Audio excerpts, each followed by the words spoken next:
번역 사도신경으로 신앙 고백하겠습니다. 저는 전능하신 아버지 하나님 천지의 창조주를 믿습니다. 저는 그분의 유일하신 아들 우리 주 예수 그리스도를 믿습니다. 그분은 성령으로 잉태되어 동정녀 마리아에게서 나시고 본디오 빌라도에게 고난을 받아 십자가에 못 박혀 죽으시고 장사된 지 사흘 만에 죽은 자 가운데서 다시 살아나셨으며 하늘에 오르시어 전능하신 아버지 하나님 우편에 앉아 계시다가 거기로부터 살아있는 자와 죽은 자를 심판하러 오십니다. 저는 성령을 믿으며 거룩한 공교회와 성도의 교제와 죄를 용서받는 것과 몸의 부활과 영생을 믿습니다. 아멘. 거룩하신 하나님 아버지 감사합니다. 간밤에도 편히 쉬게 해주시고 새벽에 기도하는 자리에 불러주시니 감사합니다. 이 시간 저희들 마음 중심으로 주님을 경외하게 하여 주시옵소서. 예수님 이름으로 기도드리옵나이다. 아멘. 찬송가 449장입니다.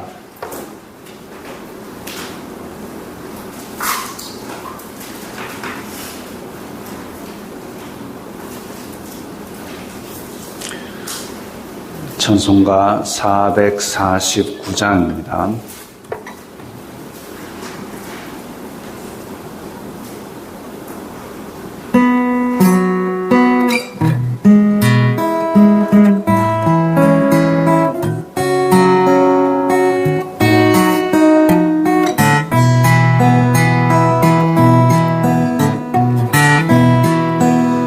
예수 따라가며 복음 순종하며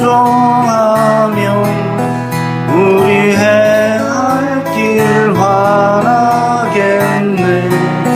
주를 의지하며 순종하는 자를 주가 늘 함께 하시리라. 의지하고 순종하는 길은 예수 안에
말씀은 예레미야 34장 17절부터 22절까지의 말씀입니다.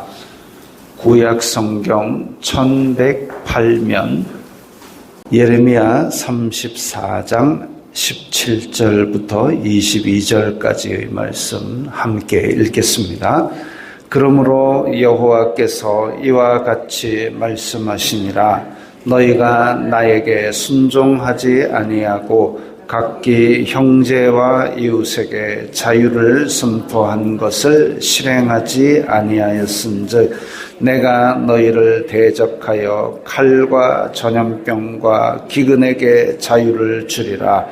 여호와의 말씀이니라. 내가 너희를 세계 여러 나라 가운데에 흩어지게 할 것이며 송아지를 둘로 쪼개고 그 두 조각 사이로 지나매 내 앞에 언약을 맺었으나 그 말을 실행하지 아니하여 내 계약을 어긴 그들을 곧 송아지 두 조각 사이로 지난 유다 고관들과 예루살렘 고관들과 내시들과 제사장들과 이 땅 모든 백성을 내가 그들의 원수의 손과 그들의 생명을 찾는 자의 손에 넘기리니 그들의 시체가 공중의 새와 땅의 짐승의 먹이가 될 것이며 또 내가 유다의 시드기야 왕과 그의 고관들을 그의 원수의 손과 그의 생명을 찾는 자의 손과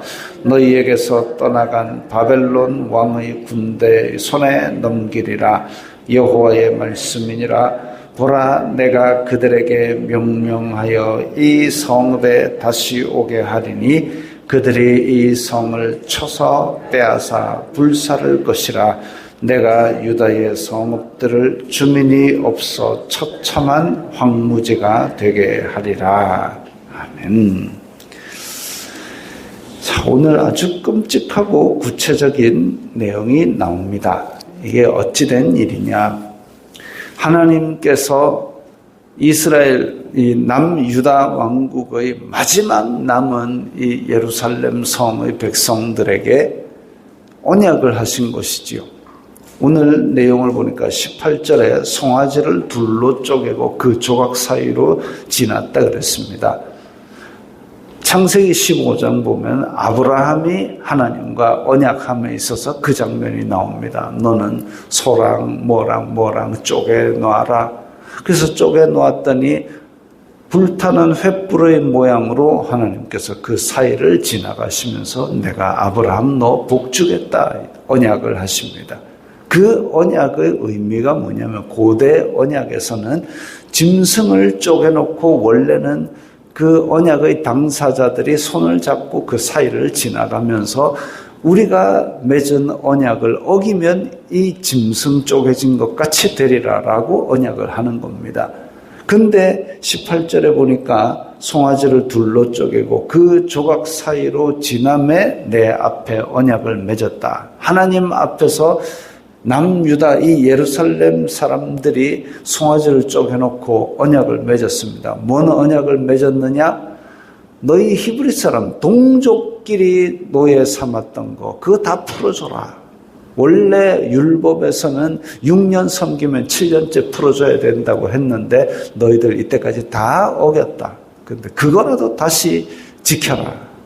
그렇게 언약을 맺어가지고 쪼갠 송아지 사이를 지났습니다. 분명히 그것은 하나님께서 명령하셨고 그것을 통해서 언약을 한 줄 자기네들도 다 알고 있는데 그런데 그렇게 다 풀어줬습니다.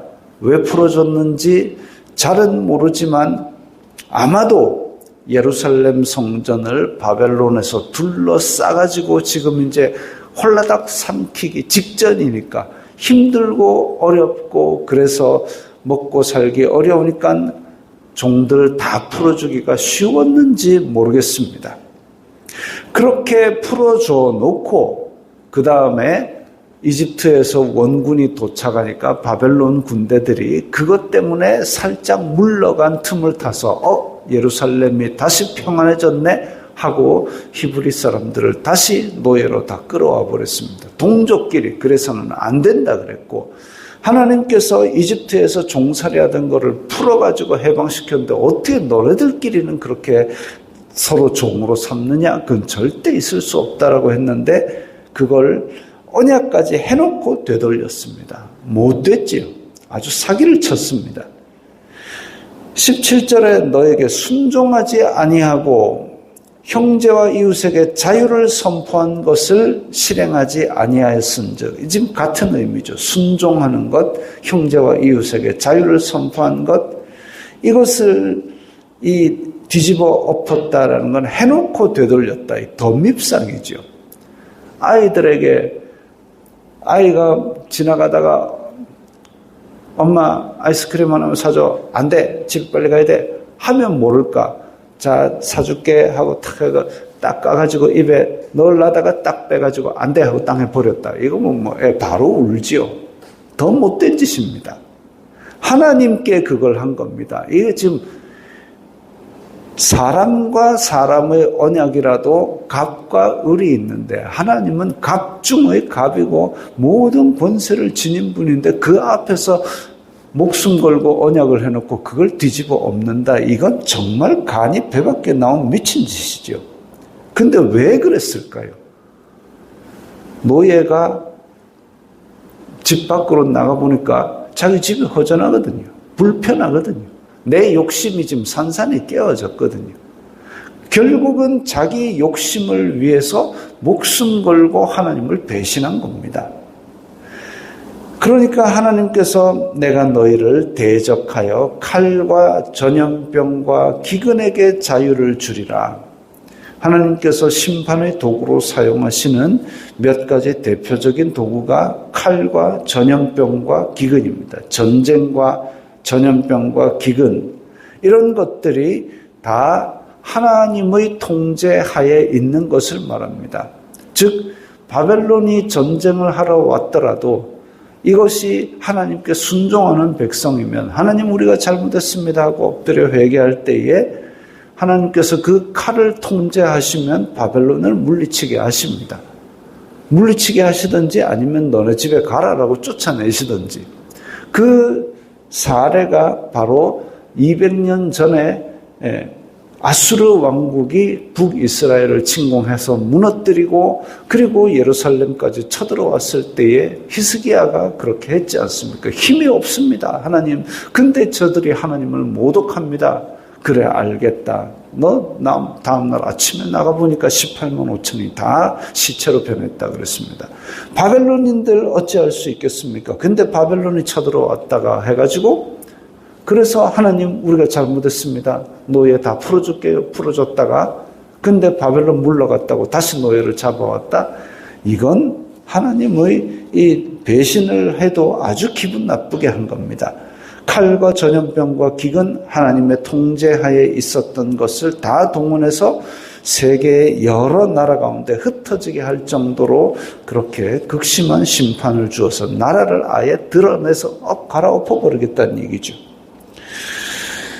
그 언약을 배신한 사람들이 누구냐? 19절 보면 유다 고관들과 예루살렘 고관들과 내시들과 제사장들과 이 땅 모든 백성, 21절에 보면 시드기야 왕과 고관들, 왕부터 모든 백성까지 하나도 빠짐없이 예루살렘 백성들이 다 그랬습니다.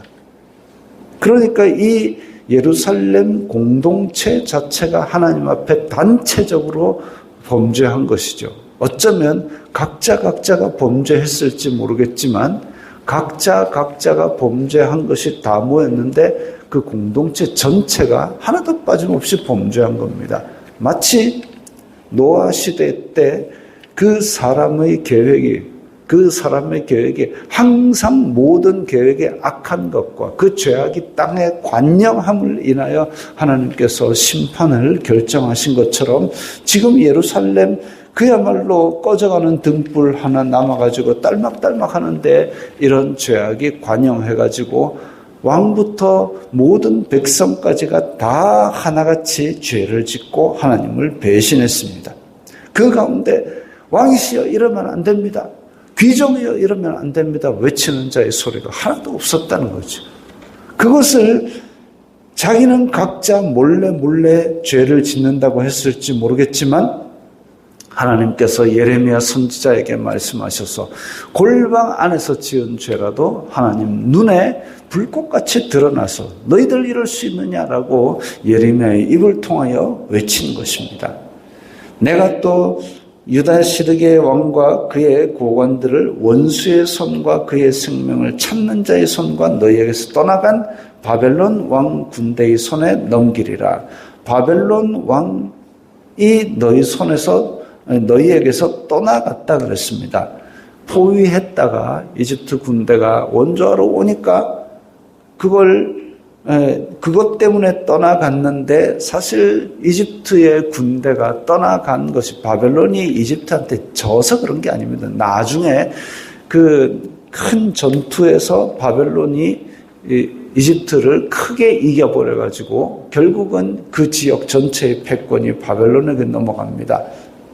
근데 그 바벨론을 하나님이 힘이 없어서 못 다스려서 이렇게 예루살렘이 손에 넘어갔느냐? 아니요. 심판의 원인은 적이 강해서가 아니라 하나님의 백성이 죄를 저질렀기 때문입니다.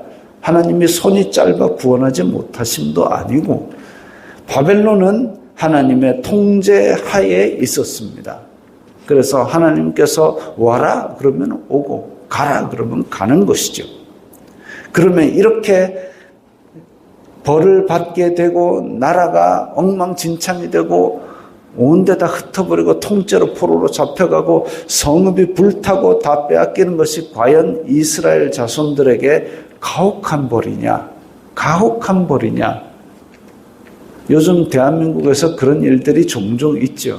자기가 저지른 끔찍한 범죄는 생각도 안 하고 법정에 서서야 그제서야 형식적으로 자기가 피해를 준 피해자에게 아이고 저 잘못했습니다. 판사 앞에서 잘못했습니다라고 하지 피해자에게 찾아가서 잘못했습니다라고 안 합니다. 자기가 받는 벌이 가혹하다라고 생각하는 거죠. 자기가 잘못은 생각하지도 안 하고 심지어는 그야말로 가정을 끝장내는 그런 일들도 범하고 회사를 떨어지게 만들고 가정을 파탄시켜놓고 그래놓고 판사에게 제가 사과하겠습니다. 피해자 한편은 찍소리도 안 해놓고 벌이 가혹하다고 생각하는 거죠. 자기의 죄에 비해서 가혹하지 않은데도 불구하고 지금 이스라엘 자손들이 그렇습니다. 200년 전에 이미 그런 일이 한 번 있었고 북왕국이 쫄딱 망해가지고 아수르 손에서 온 천지사방으로 흩어져 버렸는데도 그것을 교훈 삼지 아니하고 바벨론이 쳐들어왔을 때도 각자 하나님을 배신하는 일에 여전히 몸담고 있고 율법을 지키지 아니하고 하나님을 찾는 자도 없고 말씀을 찾는 자도 없고 순종하는 자도 하나도 없고 그리고 하나님께 언약을 맺어가지고 겨우 위기를 벗어났더니 그걸 또다시 뒤집어 엎고 근데 이 벌이 가혹합니까? 안 그렇습니다. 하나님은 항상 오래 참으시고 회개하기를 기다리시고 회개하면 왔던 벌이라도 다시 다 되돌려 주시는 그런 자비와 능력의 하나님이십니다. 그럼에도 불구하고 이렇게 온 나라가 배신하였을 때 하나님께서 마지막 선언을 하십니다. 이 성을 쳐서 빼앗아 불살을 것이라. 그래서 이 성읍이 황무지가 되리라 라고 선언을 하셨습니다. 황무지가 되는 것 하나님께서는 하나님의 백성들을 원하는 대로 다시 나라를 금방 세우실 수도 있고 아예 싹 벗겨내어서 황무지로 만드실 수도 있고 이 하나님께서 실망감과 배신감 이로 인하여 진노하실 때에 어찌 보면 정말 백성의 지도자들이라도 엎드려서 하나님 앞에 회개하고 우리가 잘못했습니다 라고 할 때에 하나님께서 그것을 하나하나 다시 일으켜 세우실 것인데 그런데 그런 사람이 하나라도 없었다는 것이 안타까운 일이죠. 소돔과 고모라가 의인 10명이 없어서 망했습니다. 악은 악 때문에 망하는 것이 아니라 의인 10명이 없어서 망합니다. 오늘날 우리가 대한민국에 살면서 이 죄악 세상을 보고 한탄하고 혀만 찰 것이 아니라 오늘날 우리가 의인 10명이 될 필요가 있죠. 지금 여기 모인 인원 10명 넘습니다. 대한민국 살아날 겁니다. 그러기 위해서 우리가 오늘 찬송가 부른 대로 의지하고 순종하면서 우리의 앞길에 우리의 민족의 공동체를 짊어지고 우리의 교회를 짊어지고 기도하면서 하나님의 뜻을 우리의 삶을 통하여 이루어 나가기를 바라야 할 것입니다. 기도하겠습니다. 거룩하신 아버지 하나님 감사합니다. 저희들이 이 세상 것에 눈을 돌렸다가 하나님의 언약을 배신한 일이 없도록 마음의 말씀으로 경계하여 주시옵소서. 오히려 저희들이 교회 공동체를 짊어지고 대한민국을 짊어지고 주님 앞에 기도함으로써 이 나라를 지켜나가게 도와주시옵소서. 예수님 이름으로 기도드리옵나이다. 아멘.